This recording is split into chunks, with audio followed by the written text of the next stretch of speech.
Доброго дня, шановне товариство, шановне панство. Сьогодні в нас машина Подольськ 142. Домашня побутова машина.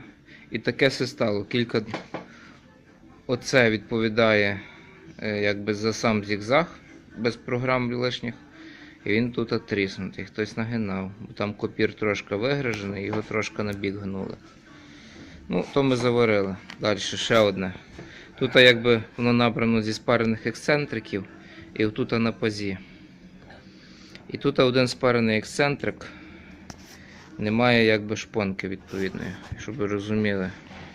Отут є відповідна шпонка, тут нема. Переробляти ніхто нічого не буде, просто ті дві програми працювати не будуть. Робити той ексцентрик спарений, ну це для такої машини нема сенсу абсолютно. Правда, дядя Вась? Правда, купити нову машину. Так, то дешевше машину нову купити. Так що збираємо назад. Тут для дистанції це все збираємо теж назад. Там будемо бачити. Так, отак той механізм в зборі. Оцей гвинт у нас виконує роль шпонки. Головка гвинта виконує шпонки для відповідної детальки, яка виставляє програму нам. Тобто вона крутить цілий вал. Ті от повзуни на шпонці, одні, виходить, стає в положення, в певному положенні включається, якби стає в правильне положення відносно кулачка тільки один повзун. І оці третій і четвертий в нас, виходить, не будуть працювати. Знизу відповідний упор. Коротше, складний механізм, не знаю нафіга він такий складний тут. Так, тепер тут оця пластмаска. Ніхто її нову робити не буде. Правда, я бачив на каналі Ігор Кава, пан Ігор робив таку детальку. Да. Йому респект і уважуха, але я це робити не буду. Воно немає сенсу її робити нову. Для такої, та машина, чесно кажучи, от вона є. Це Подольськ 142 чи Чайка подібних класів. Ну, нема сенсу. То є пластмасова машинка, і щось там особливе тут видумувати, нема сенсу. Виготовлення тих деталей буде дорожче за машину. Ну що, збираємо, ставимо на машину, тут воно все. На гвинтиках, цілий механізм на двох гвинтиках якби в корпусі закріплений. Так, якби поставили механізм на місце, тут особо ставити нема що. Кріпиться на два гвинти оцей вузол. Ось цей до корпусу і оцей ззаді до корпусу. Ну, як тут все працює. У нас зараз включений який? Перша програма, це зігзаг. Тобто ось це у нас працює. Так, тобто у нас самий перший копір працює, самий перший якби поводок. Тут все якби просто, воно просто рамка гулководія є підпружинена, і вона через ці всі коромисла і тяги якби підпружинюється і відводиться. І відповідно рамку відводить. Коротше, механізм дуже говняний, якщо чесно. В промисловості такий не застосуєш. Ну, коротше, які тут ще є проблеми. У нас гулководій був заклинив в рамці. Ну, ми нагріли його газовою горілкою. Так, значить, цей ексцентрик, не ексцентрик, кулачок підшліфували, бо лапку не піднімало. І тут особо більше і немає нічого. Там човник коливний, відполіруємо, зробимо захід для голки, то покажу для чого і чому. Я думаю, цікаво декому буде. Ну і регулятор треба зібрати, тому що він практично відсутній був. Так, що у нас по механізмах? Ну нічого особливого. Своєчасні зігзаги регулюються на черв'яку. Він у нас є регульований на валі. Два гвинта. Вони зараз відпущені. Ну і якби все. Нічого особливого. Легка машина, сильно не поженеш. З машини теж особливо нема що Нема що особливо показувати, якби. Механізм човника простий, у нас коливний човник, сегментна шестерня, крутить човник. Тут класно якби реалізоване регулювання зазору. Ми відпускаємо ось ці два болти і цілий корпус повертаємо і відповідно човник відводимо до голки. Так, і ну і переміщення тут якби дуже просто. Цей вал у нас є на конусних шпильках. Переміщення відбувається. Це вал для горизонтальних рухів рейки. Для вертикального підйому у нас є оцей кулак на валу човника. І він у нас піднімає, опускає рейку. Відповідно, тут своєчасність підрегульовується. Так, ну у нас цей регулятор тут.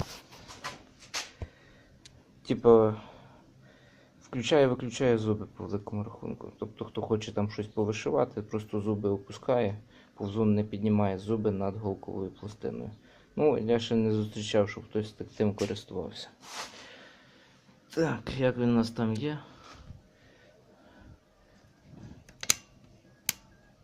Коротше, він типа ексцентриком там зроблений. Але я так зрозумів, він вже повитираний. Там вже ніфіга не регулюється. Машина десь в якомусь сараї стояла. Все. Підношена, суттєво підношена. Човник цього Подольська є коливним. Само собою, тут треба носик заправити, він збитий. Ну, то я думаю, всі вміють, хто з тим стикався.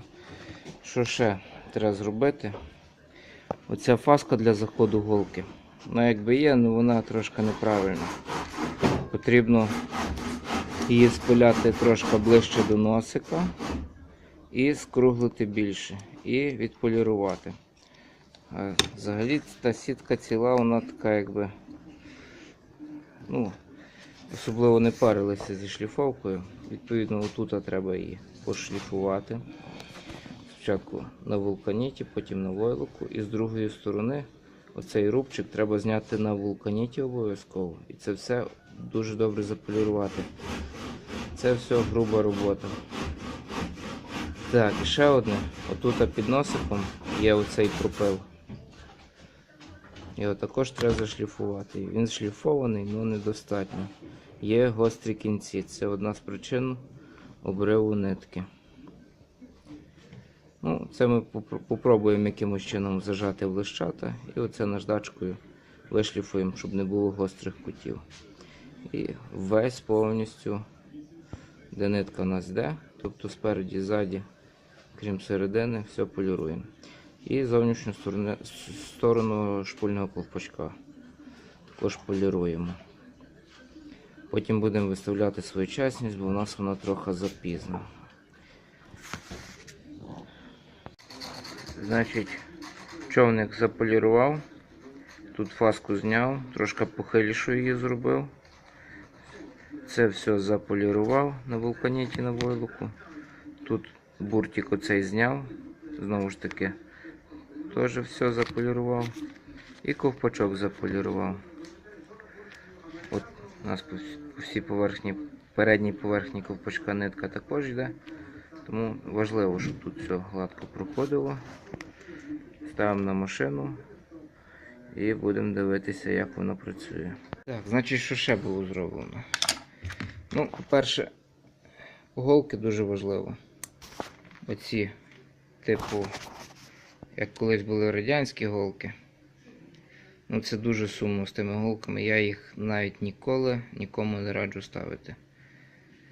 З пачки голок, ну, тут підібрати дві буде дуже навіть складно. Тому що та фаска по-різному спилена, кожна голка інакша. Тому я навіть такі, ну, проти того, щоб ставити такі голки. Оце нормальні, це фірми Dutec, Тайвань, але це хороші голки. Вони, по крайній мірі, всі однакові, це важливо. Тому що тут, щоб розуміли, голководій не крутиться отак. Тут у нас хомут зажимає голководій, і на голководії є лиска під гвинт. Тобто його можна тільки по висоті. Відрегулювати, покрутити ним не можна. Тому лиска тут важлива в голці. Так, що ще? Стержень лапки. Оцей отвір під стержень лапки був розточений на фірмі не перпендикулярно платформі. Не знаю, яким чином це сталося. Коротше, витягнув стержень, він кривий, я попробував порівняти, він потім не стає. Коротше, чуть назад підігнув, щоб лапка, хоча б підошва ставала паралельно платформі. І трошки ще спиляв на наждаку оцю поверхню. Трошки її так нахилив і углубив. Ну, коротше, щоб лапка ставала паралельно, чітко паралельно платформі і відносно голки, відносно прорізів голкової пластині чітко ставала. Тобто, щоб не було зміщено вліво-вправо. Коротше, то все підганялося. Що ще? Так.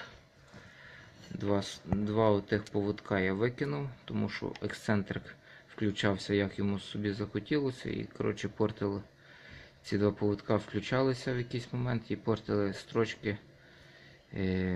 Ну, коротше, зігзаг не получався зігзагом, і ці дві строчки не получались такі, як мають бути. Так, наступне.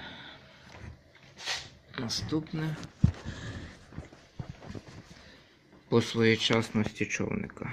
Вона регулюється в даній машині ось тут. Тобто відпускаємо цей болт стяжний і відповідно повертаємо цю сегментну шестерню. Які тут критерії є? Коли голка знаходиться в крайньому нижньому лівому положенні, тобто це праве положення, тобто в крайньому положенні зігзага в лівій стороні, голка має заходити за голку десь приблизно 2 мм. Бажано не більше. Чому? Якщо буде більше заходити, в нас нитка може не скидати з човника. Тобто тут нитка в нас носик бере нитку з голки, обводить, і в цей момент тут він має скинутися. Є велика ймовірність того, що нитка просто не буде доходити до моменту скидування. Це такий маленький нюанс. Ну і тут у нас, якщо можна сказати, чуть-чуть можна підрегулювати своєчасність підйому опускання зубчатої рельки. Ну, теж ексцентрик коливний, так що сильно там не нарегулюєш, ну але того достатньо. Висота тут же десь регулюється. Висота регулюється відпусканням цього стяжного гвинта. Ролик у нас підпружинений, ходить по цій пластмасі. Тут ми виставляємо цим позиціонером, цією штукою, якби висоту зубів. Ну, тут вона трошки виставляється. Коротше, рішення, які тут прийняті в машині, доволі такі, ну, скажімо, косякові. Для промислових машин такі більшість конструктиву там би не пішло. Я ще стикався з машинами, де своєчасність регулюється на оцій шестерні. Ну, це було інше. Я навіть не пам'ятаю, яка. Подібна. Так, ще що тут регулюється? Так.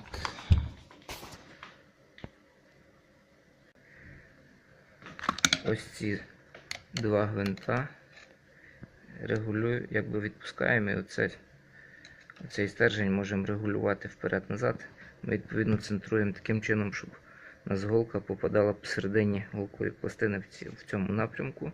І оцими двома винтами, оцією штукою вибираємо люфт, щоб у нас голководій не люфтив вперед-назад.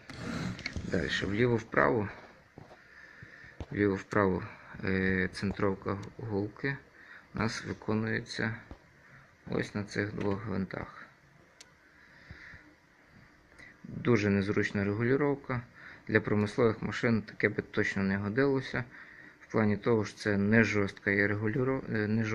не жорсткий конструктив. Коротше, все таке собі. Підпружинений зігзаг. Звичайно, на трьохцентровому кулачку було б все би гарніше, чіткіше. Ну, маємо то, що маємо. Машина не промислова.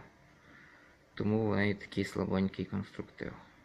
По центровці голки ми опускаємо в правому лівому положенні.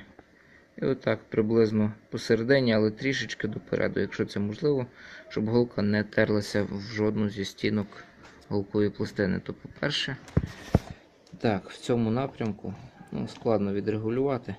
По-перше, в нас на це впливає конструктив машини.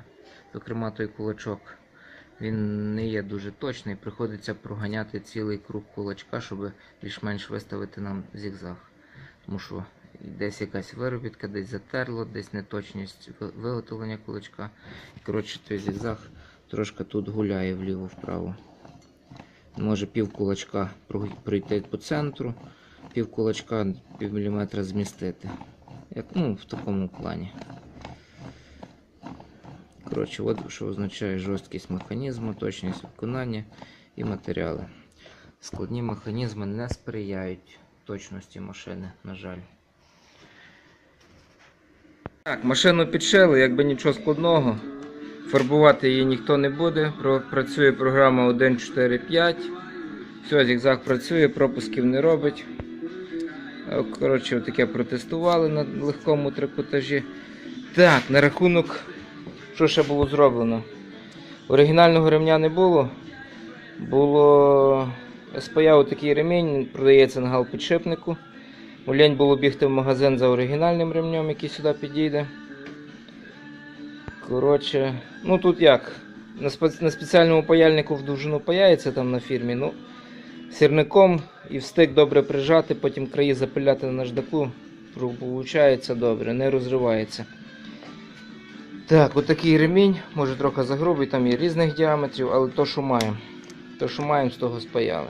Шпулька покололася, купили дешеві по 5 гривень. Пластикову стальну, коротше, які захотіли. Лампочку, лампочка. Лампочка, купили жарівку до холодильника, але вона тут довго не служить, тут треба світодіодні купляти і буде працювати. От такий ремонт Подольськ 142. Ага, що ще було? Розмотали, поправили моргалку, виточили гайку, поміняли пружину, поставили розжимну шайбу на розжим, тобто у нас зараз розжим при підйомі лапці спрацьовує.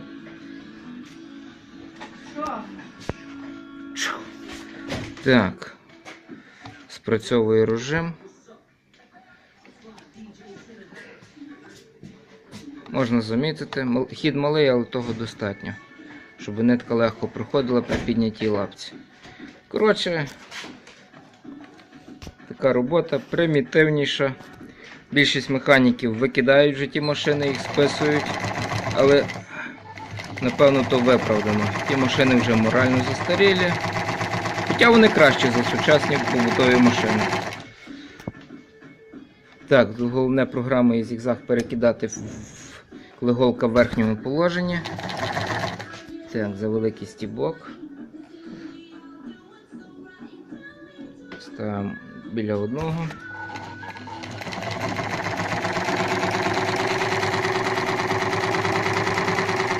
Все.